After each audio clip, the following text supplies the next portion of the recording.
Francisco Bagnaia ngamuk karena ulah Alex Marquez dan Jack Miller saat praktis.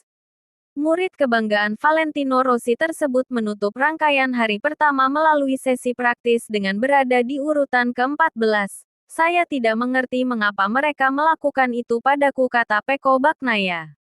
Aku mengerti Pecco dalam kesulitan mental melawan Marquez. Tapi dia tidak harus menyalahkan semua ini padaku, kata Jack Miller. Setelah menginvestigasi, pengawas MotoGP menjatuhkan hukuman buat Alex Marquez dan Jack Miller, yaitu penurunan grid 3 posisi saat Grand Prix tidak berlaku saat sprint.